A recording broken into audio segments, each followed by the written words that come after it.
കണ്ടു കണ്ടങ്ങിരിക്കും ജനങ്ങളെ കണ്ടില്ലെന്നോ നടിക്കുന്നതും ഭവാൻ. രണ്ടു നാൾ ദിനം കൊണ്ടൊരുത്തനെ തണ്ടിലേറ്റി നടത്തുന്നതും ഭവാൻ. മാളിക മുകളിലേറിയ മന്നൻ്റെ തോളിൽ മാറാപ്പിതേറ്റുന്നതും ഭവാൻ. ജ്ഞാനപ്പാനയിലെ വരികളാണ്. പണ്ഡിതനും പാമരനും ഒരുപോലെ ഗ്രഹിക്കാവുന്ന രീതിയിലാണ് അത് എഴുതപ്പെട്ടിരിക്കുന്നത് തന്നെ. ജീവിതത്തിൻ്റെ നൈമിഷികത, നശ്വരതയൊക്കെ നമുക്ക് പറഞ്ഞു തരുന്ന വരികളാണ്. ജീവിതം എന്ന് പറയുന്നത് വളരെയധികം അനിശ്ചിതത്വത്തിലൂടെ കടന്നു പോകുന്നൊരു യാത്രയാണ് എന്നും കൂടിയാണത് നമ്മെ എന്ന സന്ദേശം കൂടിയാണ് നമുക്ക് തരുന്നത്.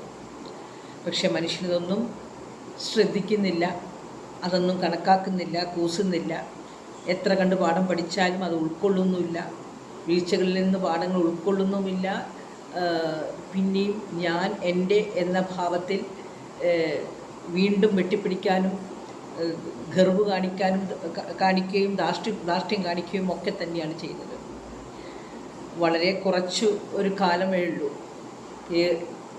ക്രിയേറ്റീവായിട്ടുള്ള ലൈഫ് ലീഡ് ചെയ്യാൻ മനുഷ്യന്. അതൊരു 50-56, മാക്സിമം ഒരു 50 വർഷം. നമുക്ക് ഒരു 20 തൊട്ടിട്ട് ഒരു 65 വയസ്സ് വരെയാണ്. ഇനി നമുക്ക്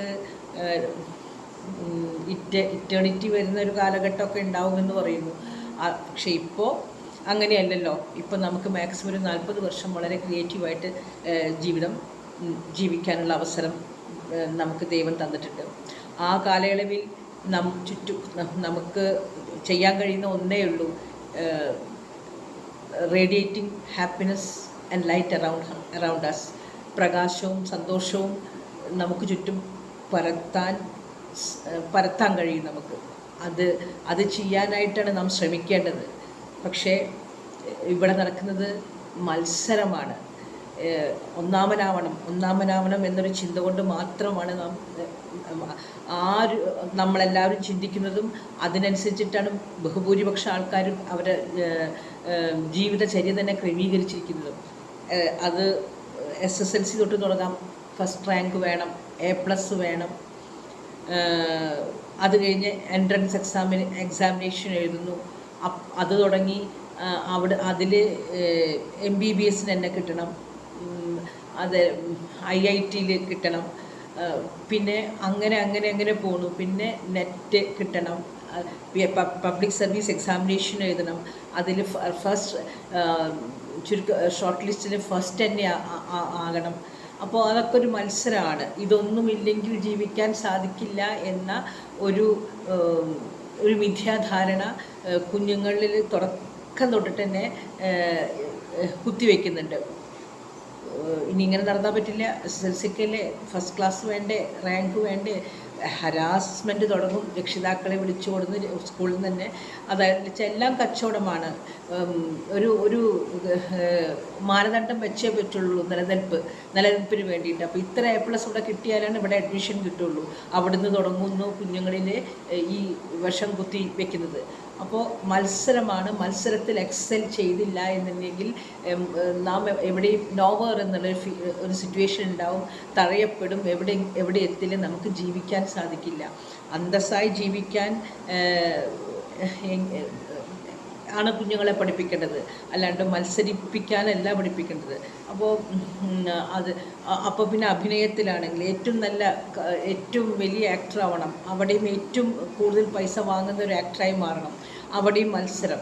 അങ്ങനെ മത്സരമാണ് മൊത്തം ജീവിതം. വീടുകൾ പണിയുന്നതിലും ഭംഗിയുള്ള സ്റ്റാറ്റസുള്ള ആൾക്കാർ തമ്മിലുള്ള ബന്ധങ്ങൾ അലയൻസ് ഉണ്ടാക്കുന്നതിലും ഒക്കെ തന്നെ മത്സരമാണ്. അപ്പോൾ സ്വാഭാവികമായിട്ടൊരു ഒരു അസൂയ മാത്രമാണ് മനുഷ്യൻ്റെ മനസ്സിൽ. അവർ ജീവിക്കാൻ മറന്നു പോകുന്നു. കൊച്ചു സന്തോഷങ്ങൾ നുകരാൻ മറക്കുന്നു. ജീവിതത്തിൻ്റെ ഒരു സൗന്ദര്യം തന്നെ നഷ്ടപ്പെടുന്നു.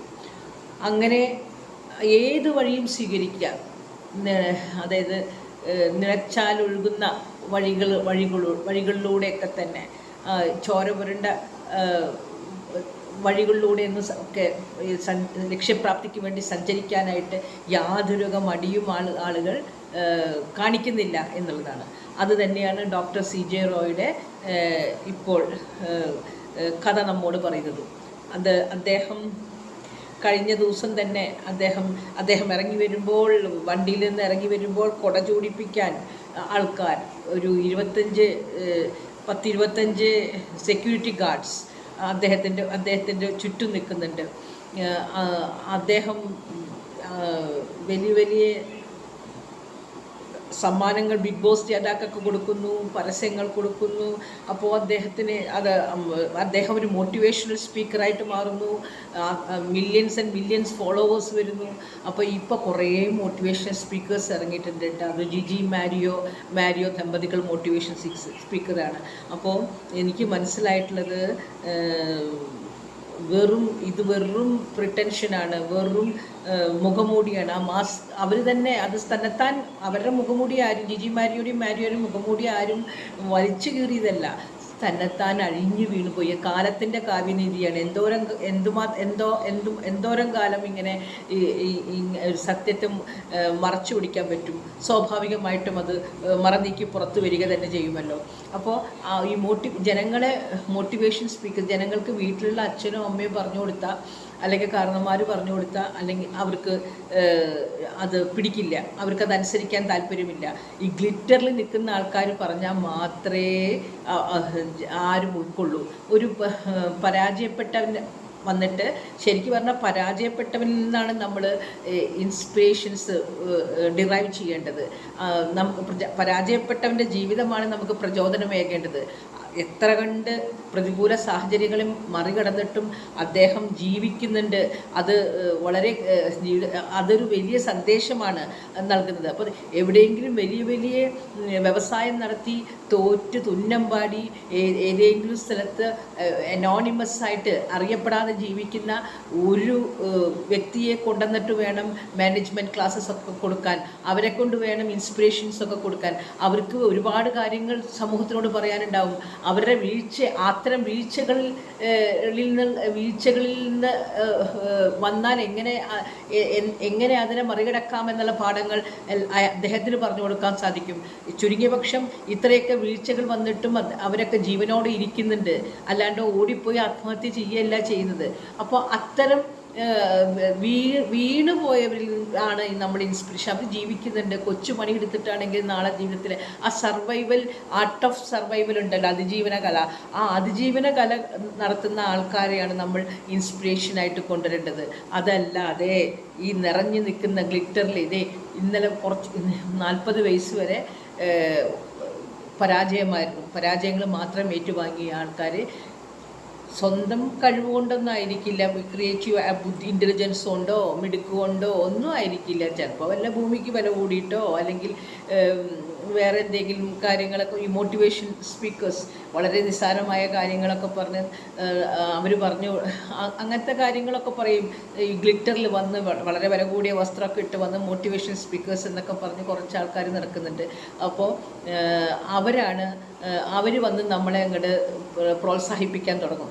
അപ്പോൾ അതിൻ്റെ പിന്നാലെയൊക്കെ ആൾക്കാർ പോകും. 2 മാസം കഴിയുമ്പോൾ കാണാം ഈ മോട്ടിവേഷൻ സ്പീക്കേഴ്സ് ഒന്നെങ്കിൽ അടിച്ചു പിരിയുന്നു, പറയുന്നത് അവരുടെ ജീവിതവും അവരുടെ പ്രവൃത്തിയും തമ്മിൽ സമരസപ്പെടാതെ പരസ്പരം ദമ്പതികളാണെങ്കിൽ പരസ്പരം ചെടി വാരി എറിയുന്നു, കുടുംബത്തിലാണെങ്കിൽ അതിലും വലിയ പ്രശ്നം ഉണ്ടാവുമായിരിക്കും. മറ്റവരാണെങ്കിലോ ഇതേപോലെ ഈ ഡോക്ടർ റോയൊക്കെ ആണെങ്കിലോ ജനങ്ങളെ മോട്ടിവേറ്റ് ചെയ്ത് കാശുണ്ടാക്കാനായിട്ട്, ഇങ്ങനെ ജീവിക്കാനായിട്ട് ഇങ്ങനെ ജനങ്ങളെ ഒരു വേറൊരു തലത്തിലേക്ക് ഇങ്ങനെ കൊണ്ടുപോയിരുന്നു. അദ്ദേഹം വെടിവെച്ചു ജീവൻ, മാനാഭിമാനം അതൊന്നും സാധാരണ മനുഷ്യന് മാറ്റിവെച്ചാൽ ജീവിക്കാൻ വളരെ എളുപ്പമാണ്. അപ്പോൾ ഇതുവരെ കെട്ടിപ്പടുത്തുണ്ടാക്കിയിട്ടുള്ള ഒരു ഇൻഫ്ലേറ്റഡ് ബലൂണാണല്ലോ, ഊതി വീർപ്പിച്ച ബലൂൺ അങ്ങോട്ട് പൊട്ടിപ്പോകുമോ? അപ്പോൾ അത് ജനങ്ങളെ ഫേസ് ചെയ്യാൻ പറ്റാതെ പോയി വെടിവെച്ച് മരിക്കുക, ആത്മഹത്യ ചെയ്യുക. അവരെയൊക്കെയാണ് നമ്മളിപ്പോൾ ഇത്രയും കാലമൊക്കെ നമ്മളൊക്കെ ഒരു ഇൻസ്പിറേഷനായിട്ട് കൊണ്ട് നടന്നിരുന്നത്. നമുക്ക് we should be self motivated എന്നാ പറയുള്ളൂ. നമ്മളിലേക്ക് തോന്നുന്ന നമ്മുടെ സ്ട്രെങ്ത് നമുക്ക് മനസ്സിലാക്കാൻ സാധിക്കണം. അത് എളുപ്പം തുടക്കത്തിലൊന്നും നമുക്ക് പറ്റിയെന്ന് വരില്ല. പക്ഷെ നിരന്തരമായി നമ്മുടെ വായനാഫലം കൊണ്ടും നമ്മുടെ ആത്മാവിൻ്റെ ആത്മീയത കൊണ്ടും ഒക്കെ നമുക്കത് മനസ്സിലാക്കാം. എത്ര കണ്ട് സമ്പത്തുണ്ടായിട്ടും അല്ലെങ്കിൽ കുറച്ച് ഈ പേ ഓഫ് ചെയ്യാനുള്ള ഡെപ്റ്റ് ഉണ്ടാവും. ഇത്രയധികം ആസ്തിയുള്ളവർക്ക് അത് എടുത്ത് കുറച്ച് വിറ്റിട്ട് പേ ഓഫ് ചെയ്യാവുന്നതാണ്. അപ്പോൾ പേ ഓഫ് ചെയ്യാൻ പറ്റില്ലെങ്കിൽ മരിക്കുക എന്ന് പറഞ്ഞിട്ടുണ്ടെങ്കിൽ, അല്ലെങ്കിൽ സമ്പത്തുണ്ടായിട്ട് ജീവിതം അവസാനിപ്പിക്കുക എന്ന് പറഞ്ഞിട്ടുണ്ടെങ്കിൽ അതിൻ്റെ അർത്ഥം എന്താ വെച്ചാൽ എത്ര സ്വത്തുണ്ടായിട്ടും ആത്മാവ് നഷ്ടപ്പെട്ടാൽ ദരിദ്രം തന്നെയാണല്ലോ. അപ്പോൾ നമുക്ക് ഈ കാണുന്ന സ്വത്തും ചുറ്റുമുള്ള നമ്മുടെ വസ്തുവകകളും ഒന്നുമല്ല നമ്മുടെ സമ്പത്തായി നമുക്ക് കണക്കാക്കേണ്ടത്. നമ്മുടെ ഇന്നർ സ്ട്രെങ്ത്താണ് നമ്മുടെ സമ്പത്ത് എന്നുള്ളത് കണക്കാക്കേണ്ടത്. പിന്നെ നമ്മൾ അന്ധവിശ്വാസങ്ങൾക്ക് അടിമപ്പെടാതെ കൃത്യമായ ആത്മീയതര പാതയിലൂടെ പോവുകയാണെങ്കിൽ ജീവിതത്തിലെ പ്രതിസന്ധികളെയൊക്കെ നമുക്ക് തരണം ചെയ്യാൻ 100% സാധിക്കും. നമുക്ക് ഒരുപാട് സ്ട്രഗിൾ ഉണ്ടാവും ലൈഫിൽ, പക്ഷേ എന്നാലും നമുക്ക് ഒരു പോസിറ്റീവ് ആക്സെപ്റ്റൻസ് ഓഫ് ലൈഫ് ഉണ്ടാവും. നമുക്ക് ഒരു പ്രത്യാശയോടുകൂടി മുന്നോട്ട് പോകാനും സാധിക്കും എന്നുള്ളത് 3.5 തരാണ്. എനിക്കൊക്കെ നല്ലോണം അറിയാം. ആ സമയത്ത് ഞാനൊക്കെ ഗീത വായിക്കുകയും അതേസമയം ജ്ഞാനപ്പാന വായിക്കുകയും അങ്ങനെയൊക്കെയാണ് ചെയ്തിട്ടാണ് ഹരിനാമകീർത്തനം വായിക്കുക. അതൊക്കെ ചെയ്തിട്ടാണ് ഞാനൊക്കെ ജീവിതത്തിൽ മുന്നോട്ട് കൊണ്ടുപോകുന്നത്. അതല്ലാതെ ഞാൻ ഒന്നാമനാവണം, ഈ ലോകത്തെ കാശ് മുഴുവൻ എൻ്റെ കുടുംബത്തേക്ക് വരണം, ആ സന്തോഷം മുഴുവൻ ഞാൻ എൻ്റെ 4 ചുവരിൻ്റെ ഉള്ളിൽ അടച്ചിട്ടിട്ട് ഞാൻ സുഖമായി ഇരിക്കും, എൻ്റെ സന്തോഷത്തിന് ചെറിയ വിള്ളൽ വരികയാണെങ്കിൽ ഞാൻ അപ്പം ജീവിതം അവസാനിപ്പിക്കും എന്നൊക്കെ പറയുന്നത് എത്ര സെൽഫ് സെൻറ്റേർഡ് ആയിട്ടുള്ള ഒരു സംഗതിയാണ്. അത്തരക്കാരെയാണോ നമ്മൾ അത്തരക്കാരെ നമ്മളൊരു സോഴ്സ് ഓഫ് ഇൻസ്പിറേഷനായിട്ട് കണക്കാക്കണോ? ഒരു മോട്ടിവേഷൻ ജീവിതത്തിലൊരു അവരിൽ നിന്നാണോ നമ്മൾ മോട്ടിവേഷൻ ഡിറൈവ് ചെയ്യേണ്ടത്? നമ്മൾ സെൽഫ് മോട്ടിവേറ്റഡ് ആവണമെങ്കിൽ നാം നമ്മെ തന്നെ കണ്ടെത്തണം. നമ്മുടെ ഉള്ളിലാണ് ദൈവം ഇരിക്കുന്നത്. സങ്കീർത്തനത്തിൽ പറയുന്നുണ്ട്, ദൈവം യാദൃച്ഛികമായിട്ടല്ല നമ്മുടെ ജന്മമൊന്നും നാം ഉരുകൊണ്ടിട്ടുള്ളത്, നാം ഉണ്ടായിട്ടുള്ളത്. ദൈവത്തിൻ്റെ കൈകൾ അതിൻ്റെ പിന്നിലുണ്ട്. നാം ഗർഭസ്ഥ ശിശുവായിരിക്കുമ്പോൾ തന്നെ ദൈവം നമ്മെ കണ്ടിട്ടുണ്ട്, പിണ്ടമായിരിക്കുമ്പോൾ പോലും ദൈവം കണ്ടിട്ടുണ്ട് എന്ന് പറയുന്നു. അപ്പോൾ നമുക്ക് ദാനം കിട്ടിയതാണ് ജീവിതം.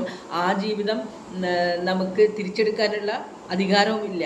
അതിന് അധികാരി വന്നിട്ട് തന്നെ എടുക്കേണ്ടത്. അപ്പോൾ ഒരു സത്യക്രിസ്ത്യാനിയാണ്, പള്ളിയിൽ വെച്ച് പ്രാർത്ഥനയൊക്കെ നടത്തി, ഇത്രയധികം സ്വത്ത് കൊടുത്തു, ജനങ്ങൾക്ക് ചാരിറ്റി വർക്ക് നടത്തി, അവസാനം തെമ്മാടിക്കുഴിയിൽ അവർ ആത്മഹത്യ ചെയ്ത ആൾക്കാരെ അവിടെ പള്ളിയിൽ സംസ്കരിക്കില്ല, അവിടെ കൊടുക്കുകയില്ല, അവിടെ സിമിട്രി ശരീരം വെക്കില്ല, ബറി ചെയ്യില്ല.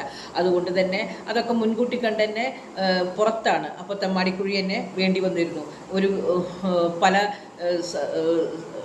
പല ചങ്ങാതികളും കൂട്ടുകാരും ഫ്യൂണറലിൽ നിന്ന്, അതല്ലെങ്കിൽ സംസ്കാര ചടങ്ങിൽ നിന്ന് വിട്ടു നിൽക്കുന്നതായി ഞാൻ കണ്ടു.